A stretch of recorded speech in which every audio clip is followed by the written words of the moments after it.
El estruendo fue ensordecedor. Un gemido metálico seguido de cristales rotos. Mis oídos zumbaban. Mi corazón golpeaba tan fuerte contra mis costillas que pensé que se me saldría. Un segundo antes, la cocina había estado en silencio. Solo el leve burbujeo de mi té de hierbas, una de las pocas concesiones que José me había permitido para mi insomnio. Ahora, una alarma estridente taladraba mi cerebro, y la elegante cocina de mármol de la finca de los Moretti se había transformado en un campo de batalla. ¡Al suelo!, gritó José, su voz grave cortando el caos. Pero yo no necesitaba que me lo dijera dos veces. Ya estaba agachada. El instinto de supervivencia que creía haber perdido había vuelto con fuerza. Él sacó una pistola plateada, una 9 mm de la pretina de su pantalón, como si fuera una extensión natural de su mano. Un arma que nunca había visto, pero que sabía que siempre llevaba cerca.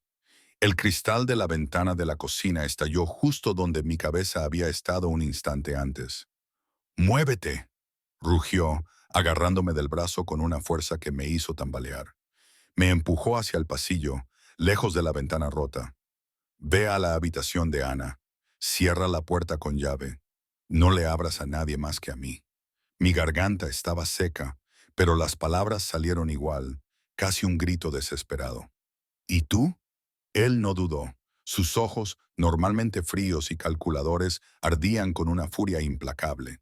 Voy a matarlos. Corrí, descalza sobre el frío mármol, sintiendo el eco de mis pasos apurados mientras las detonaciones resonaban por toda la mansión. Disparos ruidosos, de esos que te hacen temblar hasta el alma, se mezclaban con el tableteo rápido de armas automáticas. Llegué a la habitación de Ana, empujando la pesada puerta de roble con un esfuerzo sobrehumano. Ana estaba sentada en la cama, gritando mi nombre. La escena me golpeó como un puñetazo.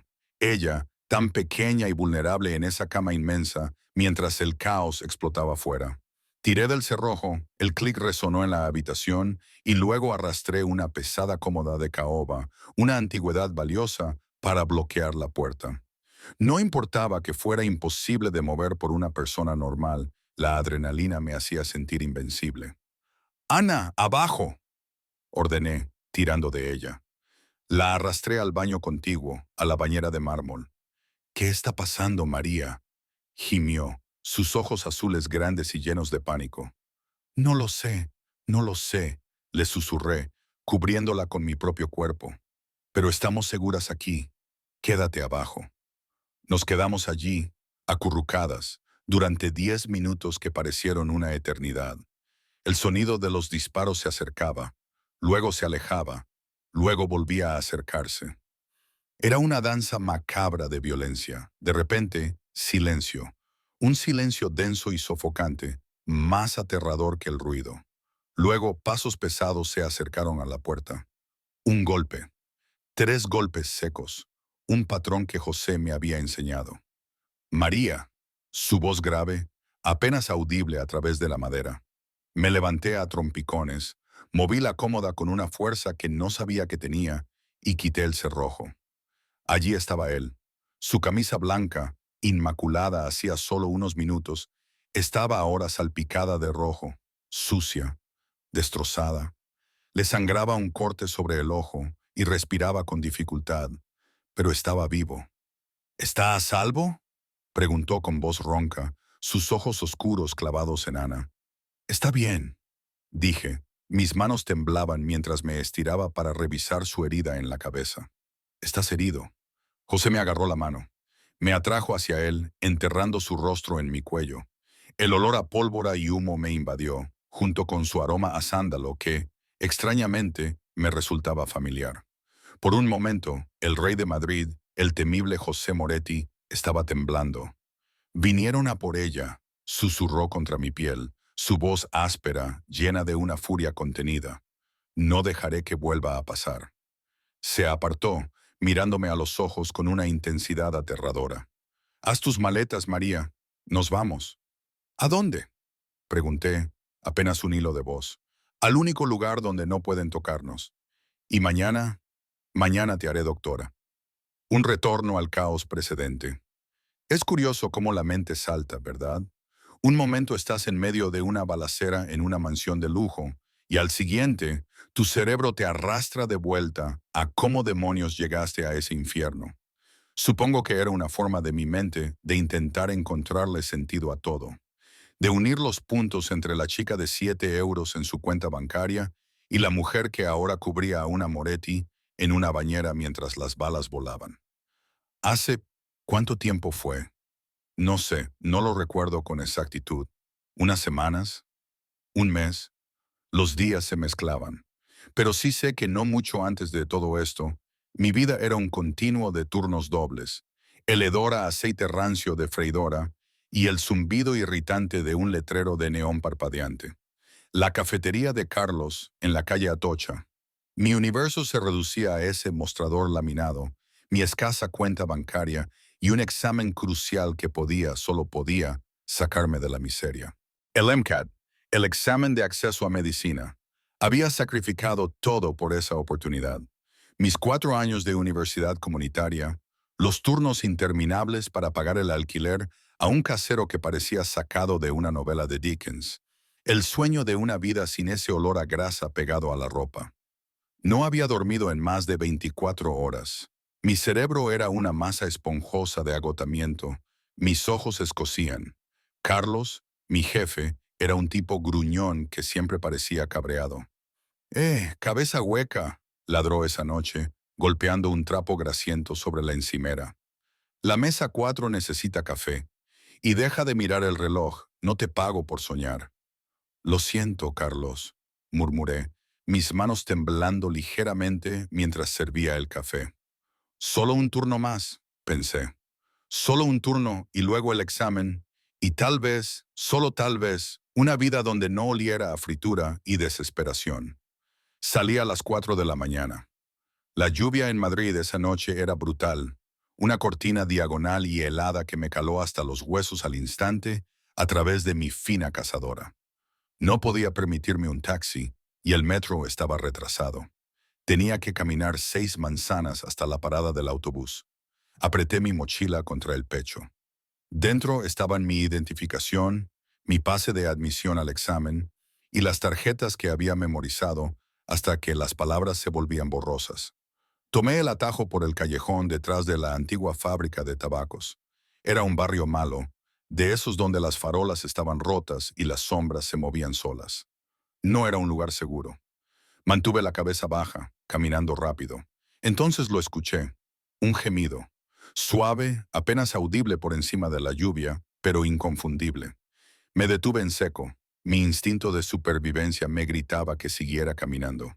No te detengas. No mires. Tienes el examen. Pero luego una voz, ahogada, suplicó. Ayuda. Me giré. Tirada detrás de un contenedor de basura, medio oculta por cartones mojados, había una chica. Parecía apenas de 18 años. Vestía un vestido de seda empapado, de fiesta, que seguro costaba más que todo lo que yo había ganado en mi vida. Pero la seda estaba arruinada, manchada de un carmesí profundo y horrible. Se había apuñalado. O alguien la había apuñalado. Era una herida profunda en el costado. Solté mi mochila.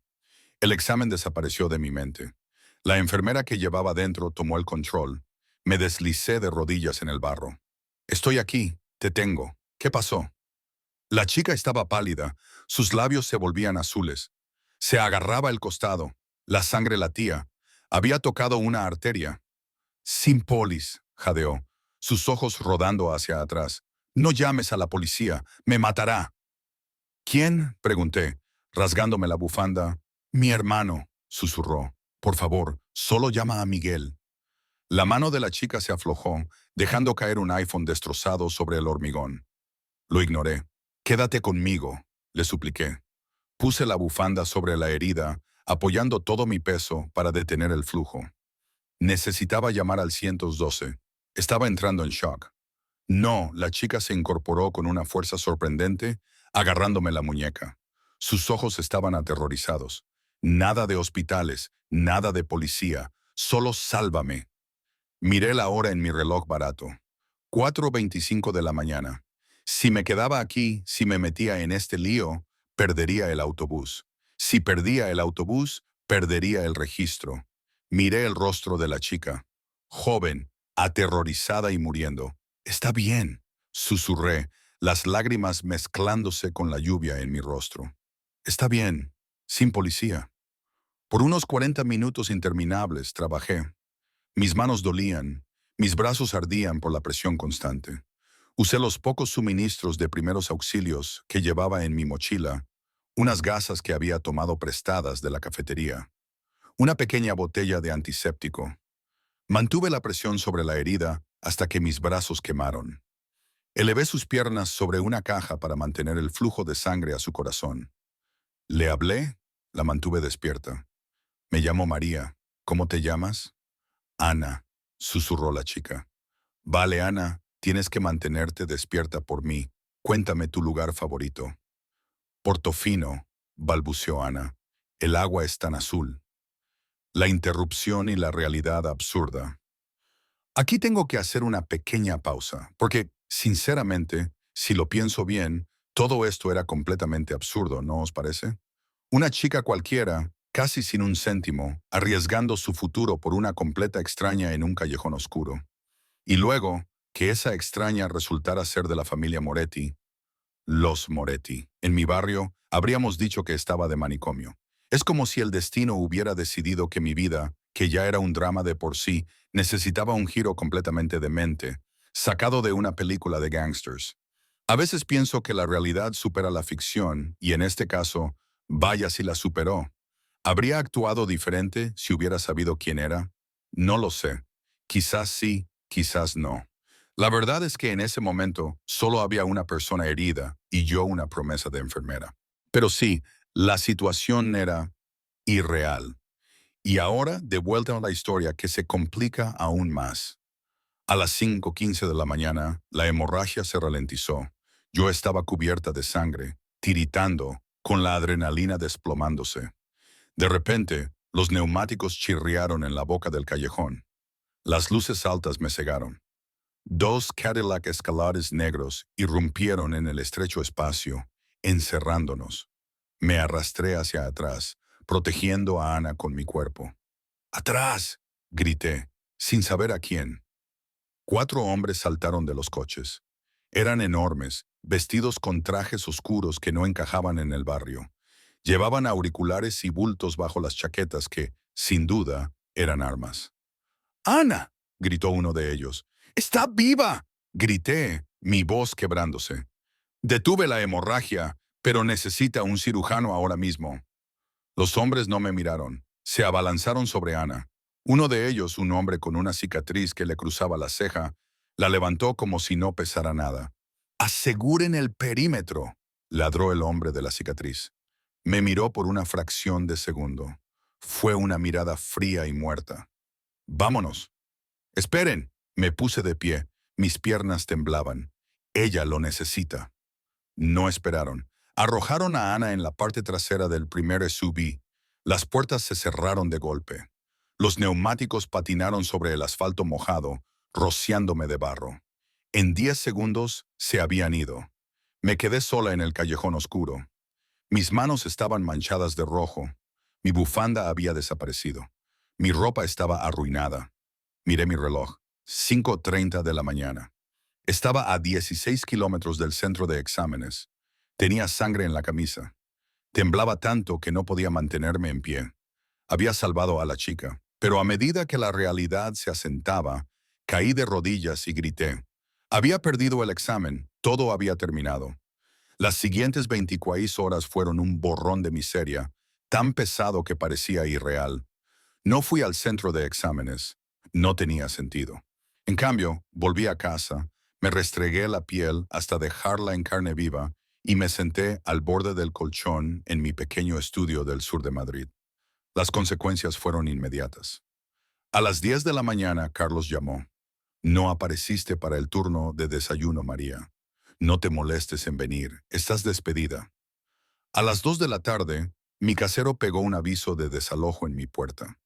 Llevaba 3 días de retraso en el alquiler y había encontrado a alguien dispuesto a pagar 50 euros más. A la mañana siguiente, Me sentaba en los escalones de hormigón desmoronado de mi edificio, mirando una grieta en la acera.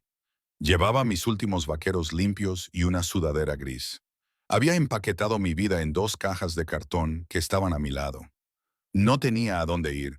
Sin trabajo, sin título, sin futuro. Estúpida, me susurré a mí misma. Eres tan estúpida, María. Me enterré la cara entre las manos. La imagen de Ana, la chica, apareció en mi mente. ¿Estaría viva siquiera? ¿Había tirado mi vida por un cadáver? Un encuentro en la acera. Un zumbido grave vibró a través del suelo. No era el bajo retumbante de los coches tuneados del barrio. Era un ronroneo profundo y potente. El ruido en la calle se detuvo. Las discusiones de los vecinos, los ladridos de los perros, las sirenas lejanas, todo se quedó en silencio. Levanté la vista.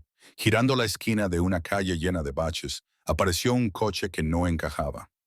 Era un Rolls-Royce Phantom, de batalla larga, pintado de un negro tan profundo que parecía un agujero en el universo. La parrilla cromada atrapaba el sol de la mañana como un arma. Se movía lentamente, acechando como un tiburón en una piscina infantil. ¿Quién será el narco?, susurró mi vecina, la señora Elena, desde el porche de al lado. El coche no se detuvo en la esquina. Avanzó y se detuvo directamente frente a mí. La puerta del conductor se abrió. Un hombre salió. Iba vestido con un traje de 3 piezas color carbón que probablemente costaba más que todo el edificio de apartamentos. Llevaba gafas de sol a pesar del cielo nublado. Subió por el camino, ignorando la basura en el césped. Se detuvo al pie de los escalones. Señorita María Fuentes. Me puse de pie, mi corazón martilleando contra mis costillas. ¿Habían vuelto los hombres del callejón para silenciar a un testigo? ¿Quién pregunta? Mi empleador desea hablar con usted, dijo el chofer. Su voz era educada, pero no dejaba lugar a discusión. No conozco a su empleador, dije, dando un paso atrás hacia mis cajas. Y estoy teniendo un día realmente malo, así que si pudiera simplemente... Él sabe que perdió su examen, interrumpió el chofer. Me congelé, la sangre se me fue de la cara. ¿Cómo? ¿Cómo sabe eso? Él sabe que fue despedida de la cafetería de Carlos. Él sabe que actualmente está siendo desalojada. Y sabe que salvó la vida de Ana Moretti. Moretti. El aire abandonó mis pulmones. Todo el mundo en Madrid conocía ese nombre. No lo decías en voz alta en público. Los Moretti no eran solo una banda. Eran una institución. Eran dueños de los sindicatos, los astilleros y la mitad de los políticos. Eran la razón por la que aparecían cuerpos en el Manzanares. ¿Ella? Mi voz tembló. ¿Ella está bien? Está estable gracias a usted, dijo el chofer. Hizo un gesto hacia la puerta trasera del Rolls Royce. Por favor, el señor Moretti no le gusta que le hagan esperar. No me subo a ese coche, dije, aunque mi resolución se estaba desmoronando. El chofer suspiró, metió la mano en el bolsillo y sacó un sobre. Lo colocó en la barandilla. Esta es la escritura de este edificio, dijo con calma. El señor Moretti lo compró esta mañana. Puede desalojarla o puede pasar por alto el alquiler. Depende de si se sube al coche. Miré el coche, luego mis cajas, luego al chofer. No era una elección, era una citación. Bajé los escalones. Mis piernas se sentían como plomo. El chofer abrió la puerta trasera. El interior olía a cuero rico y a colonia cara. Me deslicé en el asiento. La puerta se cerró con un clic, sellándome en una cápsula insonorizada. Había un hombre sentado al otro lado del coche. Estaba mirando por la ventana, observando cómo pasaba el sombrío barrio mientras el coche comenzaba a moverse. Se giró para mirarme. Era terriblemente guapo, mandíbula afilada, piel oscura, de rasgos italianos, y ojos del color de un café solo muy frío. Parecía tener 20 y tantos años, pero cargaba con el peso de un anciano. Llevaba una camisa negra, el botón superior desabrochado, revelando un atisbo de un tatuaje en el cuello. Este era José Moretti, el capo, el rey de Madrid. Me miró a mí, a mi sudadera deshilachada, a mis ojos cansados, a mis manos temblorosas. No sonrió. Tiene unos instintos de supervivencia terribles, señorita Fuentes, dijo José. Su voz era grave, suave y peligrosa. La salvé, me defendí, encontrando una chispa de ira debajo de mi miedo. Salvé a su hermana. Lo hizo, reconoció José. Se inclinó hacia adelante, apoyando los codos en las rodillas. El espacio entre nosotros se sentía cargado de electricidad. Se detuvo a ayudar a una extraña en un callejón controlado por la banda de la calle 18. Perdió el examen más importante de su vida. Perdió su trabajo. Perdió su casa. Todo por una chica que no conocía. Soy enfermera, dije.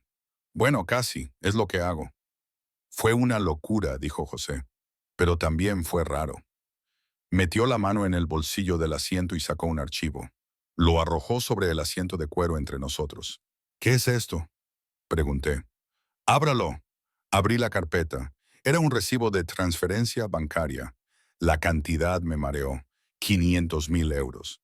Esto es por sus problemas, dijo José con frialdad. Pago por los servicios prestados. Estamos a mano. Puede bajarse en el próximo semáforo. Me quedé mirando el cheque. Era libertad. Era la escuela de medicina. Era una casa. Pero luego miré a José. Me observaba con una expresión cínica, esperando que cogiera el dinero y huyera. Pensaba que todo el mundo tenía un precio. Me miraba como si fuera solo otra transacción. Algo en mí se rompió. Era pobre, estaba desesperada, pero no era una mercenaria. No había salvado a Ana por un cheque. Lo había hecho porque era lo correcto. Rompí el cheque por la mitad. El sonido fue fuerte en el coche silencioso. Los ojos de José se abrieron ligeramente, la primera grieta en su armadura.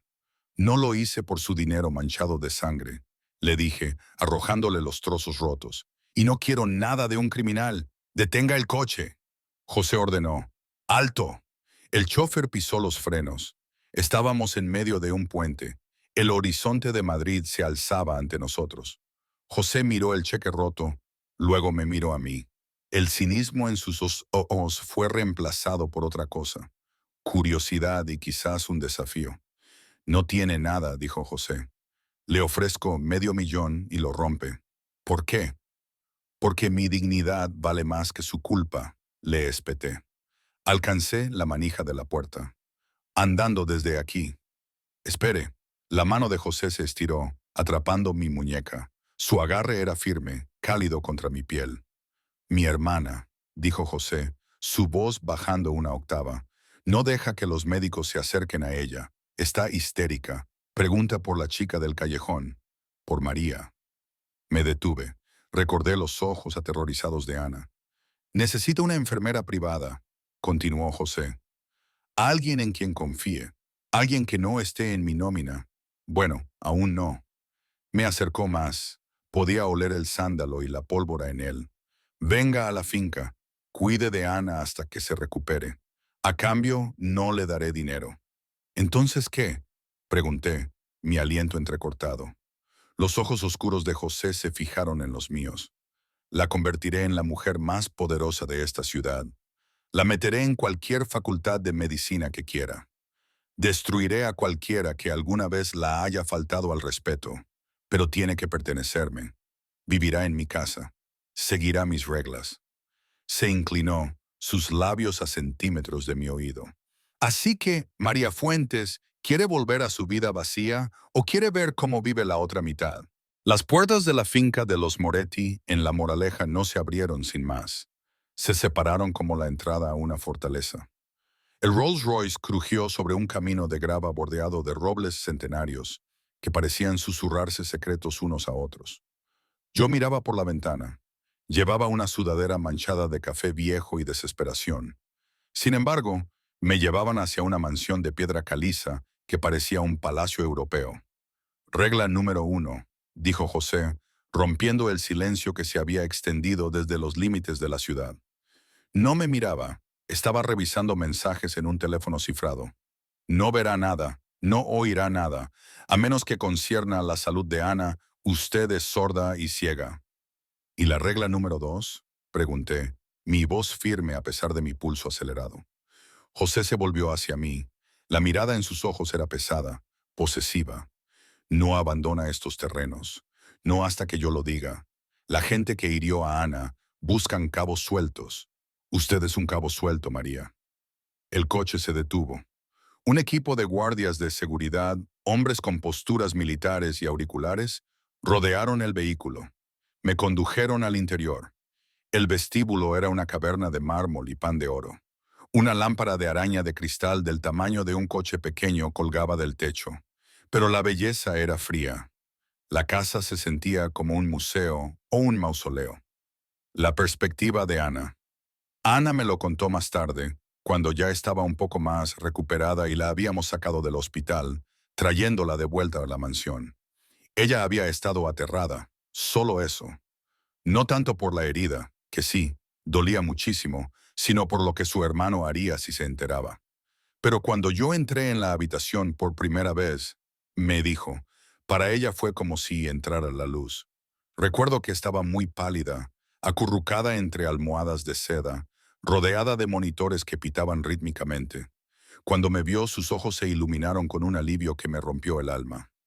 «Viniste», susurró Ana. «No tuve mucha opción», le dije suavemente, revisando la vía intravenosa con una eficiencia profesional que en ese momento no sabía de dónde sacaba. «Tu hermano es muy persuasivo». Durante la siguiente semana, mi vida se transformó. No dormía en un colchón con bultos. Dormía en una suite de invitados con suelos radiantes y sábanas de algodón egipcio. No comía la grasa de la cafetería. Comía comidas preparadas por un chef con estrella Michelin. Pero era una prisionera. Cada vez que me acercaba a una ventana, un guardia de seguridad se giraba para observarme. Cada vez que caminaba por los pasillos, las cámaras seguían mis movimientos. José era un fantasma. Lo veía solo de pasada, discutiendo en tonos apagados con sus socios en la biblioteca o meditando con un vaso de whisky en la terraza a medianoche. La tensión era constante. La decisión y del ataque. Y luego, esa quinta noche, la tensión se rompió, volviendo al ataque. Después de los disparos, cuando el silencio se hizo profundo y José apareció herido. «¿Está a salvo?», me preguntó. «Está bien», le dije. Mis manos temblaban mientras me estiraba para revisar su herida en la cabeza. «¿Estás herido?». José me agarró la mano. Me atrajo hacia él, enterrando su rostro en mi cuello. Olía a humo y cobre. Por un momento, el rey de Madrid estaba temblando. «Vinieron a por ella», susurró contra mi piel. «No dejaré que vuelva a pasar». Se apartó, mirándome a los ojos con una intensidad aterradora. «Haz tus maletas, María. Nos vamos». «¿A dónde?», pregunté. «Al único lugar donde no pueden tocarnos. Y mañana te haré doctora». No fuimos a una casa segura. Fuimos al ático del Hotel Ritz, una fortaleza de cristal que perforaba las nubes de Madrid. A la mañana siguiente, me desperté y encontré un traje Armani azul marino colgado en la puerta y a José esperando en la sala de estar. Parecía inmaculado, ajustándose los gemelos, ocultando el agotamiento de la noche anterior. «Vístete», ordenó José, mirando su reloj. «Tienes una cita a las 9:40 a.m. «José, los exámenes ya pasaron. Tengo que esperar un año», argumenté, frotándome los ojos. «Yo no espero», respondió con calma. «Tuve una conversación con el presidente de la Junta Estatal. Tienes una sesión de supervisión privada hoy. Si pasas, entras». Lo miré fijamente. Había movido montañas y probablemente amenazado vidas solo para darme esta oportunidad. «Gracias», susurré. «No me des las gracias todavía. Tenemos que llevarte allí viva». El viaje al centro de exámenes fue una operación militar. 3 subblindados formaron un convoy. José iba sentado atrás conmigo, su mano apoyada tensamente en su rodilla. Pero justo cuando doblábamos en la Avenida de América, el mundo explotó. El sub principal estalló en una bola de fuego, volteándose en el aire. «¡Emboscada!», gritó el conductor. «Estamos atrapados». Las balas llovieron sobre el cristal reforzado.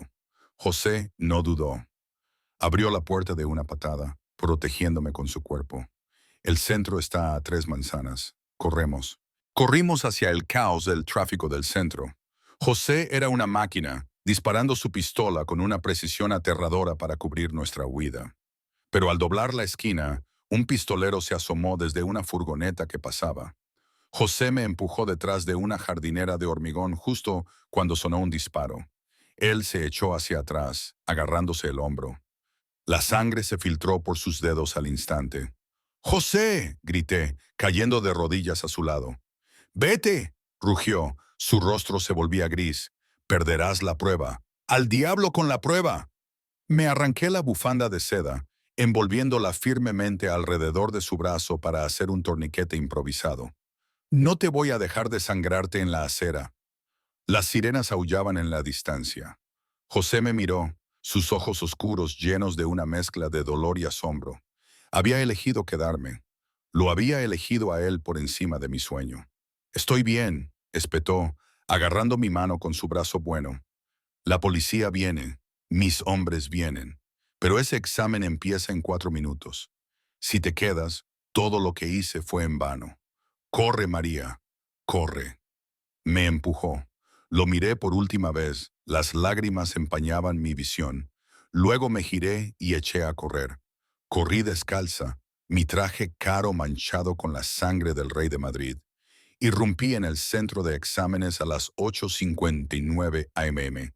La supervisora, una mujer severa con gafas, jadeó.